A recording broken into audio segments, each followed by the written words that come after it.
औरत ने अभी अभी अपने पति से डिवोर्स मांगा था। उनकी कार अचानक स्किड हो गई और गाड़ी एक पल में एक 100 मीटर ऊंची चट्टान से नीचे गिर गई। जब आदमी रेंगकर कार से बाहर निकला तो उसकी पत्नी पहले से ही बेहोश थी। आदमी ने उसे अपनी बाहों में कसकर पकड़ रखा था। उसने अपनी आखिरी ताकत लगाकर अपने खून से बर्फ पर एक डिस्ट्रेस सिग्नल लिखा। जब तक इमरजेंसी वाले पहुंचे तब तक आदमी बहुत ज्यादा खून बहने से मर चुका था, लेकिन औरत को कुछ नहीं पता था कि उसने क्या किया है। अपने पति की मौत के 3 साल बाद तक औरत को हर रात उसके बारे में सपने आने लगे। वह हर बार डर कर उठती थी। इससे परेशान होकर औरत को एक साइकेट्रिस्ट से मदद लेनी पड़ी। डॉक्टर के हिप्नोसिस में औरत ने एक्सीडेंट वाले दिन को फिर से जिया, लेकिन इस बार अपने सपने में उसने देखा कि उसका पति उसे बचाने की कोशिश में मर गया था। औरत समझ नहीं पा रही थी कि उसका पति, जो उसे लगता था कि उससे इतनी नफरत करता था, आखिर में उसे बचाने के लिए अपनी जान जोखिम में क्यों डालेगा। उसे यह नहीं पता था कि स्कूल के दिनों में उसे उससे पहली नजर में प्यार हो गया था, लेकिन तब उसका पहले से ही एक बॉयफ्रेंड था जिसे वह पसंद करती थी। जब उस आदमी को पता चला कि उसके बॉयफ्रेंड ने उसे छोड़ दिया है तो वह तुरंत उसके पास आ गया। बाद में दोनों ने शादी कर ली, लेकिन शादी के बाद आदमी अपने हाथों पर बदसूरत निशानों की वजह से खुद को कमतर महसूस करता था। उसने औरत को कभी अपने हाथ छूने नहीं दिए। हालांकि उसके बचने की वजह से औरत को गलती से लगा कि वह उससे नफरत करता है और इसलिए दोनों ने जिंदगी भर साथ रहने का मौका गंवा दिया। औरत दर्द से भर गई। जब वह फिर से उठी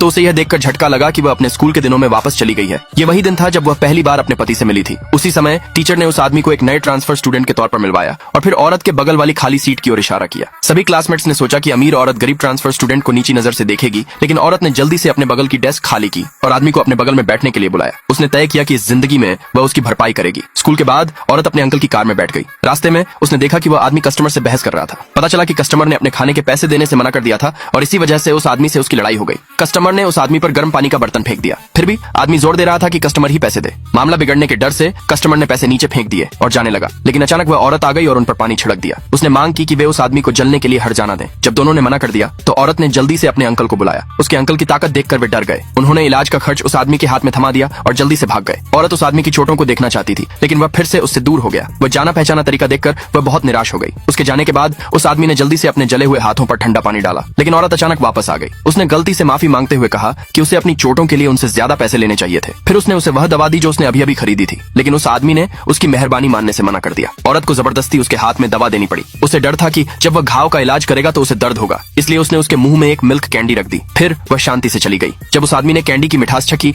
तो उसे उससे प्यार हो गया। अगले भाग के लिए नीचे कमेंट में यस लिखे।